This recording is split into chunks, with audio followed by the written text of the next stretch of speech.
Welcome to the loading terminal. My name is Dave Atkinson with Eastman Chemical out of Longview. What we have here on this project is a simulated loading platform. On this platform, we have 4 different sources of fuels. 2 types, 4 sources. On the back end of this platform, down at ground level, is an LPG line. That line is spraying LPG gas, and we need to isolate and block that valve in. We also are going to have 2 hydrocarbon liquids flowing into this pit. Up on the top platform, moving right to left, there's simulated where there was a tank truck being loaded. Well, something went wrong, the driver panicked and he pulled away. So currently what we have is a large amount of hydrocarbon liquid free-falling into a diked area. Now the next valve to the left of that, dead center, was a truck that was being loaded, standing by, where the material is continuing to flow over. They weren't able to isolate it, so now we have a fuel and depth fire also.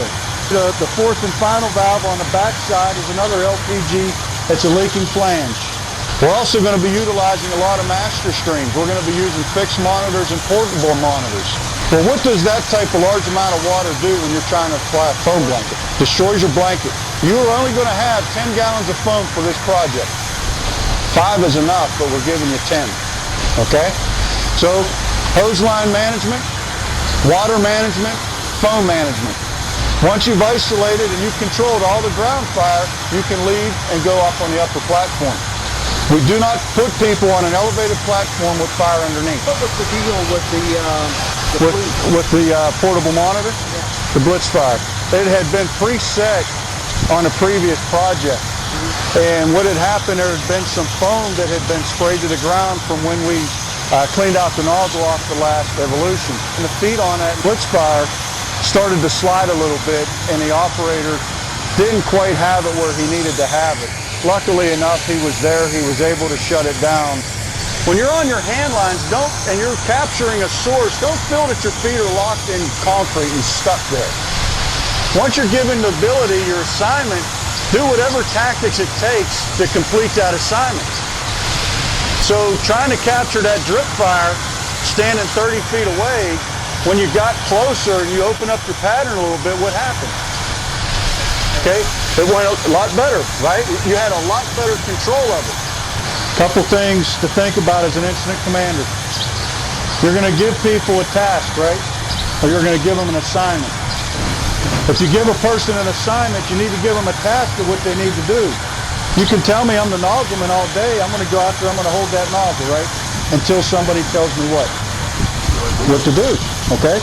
So as you're the incident commander and you give that assignment, your host team 1, tell them what you want them to do. Once you have completed a task, you need to report back to the incident commander, I've completed my task, whether you're on the RIC crew, fire extinguisher, whatever it takes, and then he can either reassign you or ask you to stand by. We never leave the project until you've been ordered to leave the project. Kind of got out of control on us a couple times with fire on the ground, right? We need to be aware of our surroundings. Ground lines, if you've got people on an elevated platform, you need to keep your eyes open in case you see something. If you see fire and people are elevated, do you think you need to be told to put some water to push it back? No. The one thing that we saw that I kind of got concerned with at first is we put that flange fire out on the back end. If we have a gas that's on fire, is that good or bad? Bad. It's good because we know where it is. Bad to put it out. If we put it out, now we can be creating a vapor cloud where we could have an explosion. Well, I thought they communicated well. The incident commander has a tough job when you're working with 20 people that you just met at 7 o'clock this morning. So for them to have the ability to communicate with each other, move in a team fashion, and work a process like this without getting anybody hurt and with able to mitigate the problem quickly shows that that team is working pretty well together.